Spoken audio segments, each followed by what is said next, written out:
ایک غلام صحابی جس کا مالک اس پر سخت ظلم کیا کرتا تھا،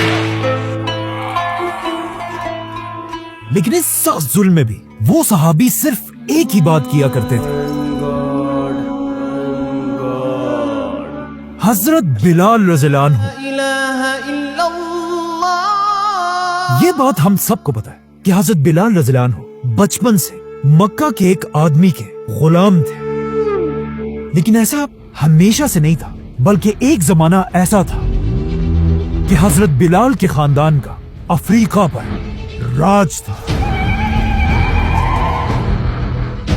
جہاں حضرت بلال کے خاندان کی حکومت ایتھیوپیا سے یمن تک پھیلی ہوئی تھی، اور حضرت بلال کی ماں اس ایمپائر کی ایک پرنسس تھی۔ Bilal radiallahu ta'ala anhu's mother was an Abyssinian princess. لیکن اچانک ایک دن اسی خاندان کے ایک آدمی نے اپنے بادشاہ کے خلاف بغاوت کر دی اور یمن کو حبشہ سے توڑ دیا، اور اس آدمی کا نام تھا ابرہہ۔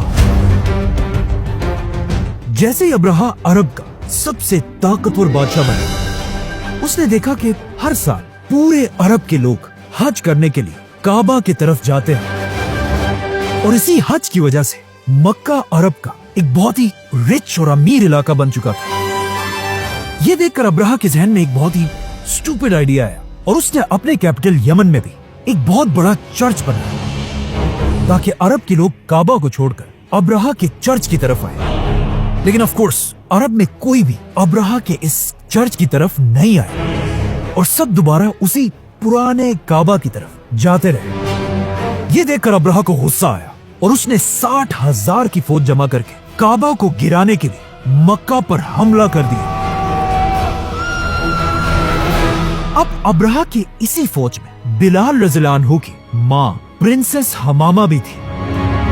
ابرہہ نے اپنی پوری طاقت سے ہاتھیوں کے ساتھ مکہ پر حملہ کیا، لیکن we all know وہ یہ جنگ ایک میریکل سے ہار گئے، جس کا ذکر قرآن میں بھی۔ أَلَمْ تَرَ كَيْفَ فَعَلَ رَبُّكَ بِأَصْحَابِ الْفِيلِ۔ اب ابرہہ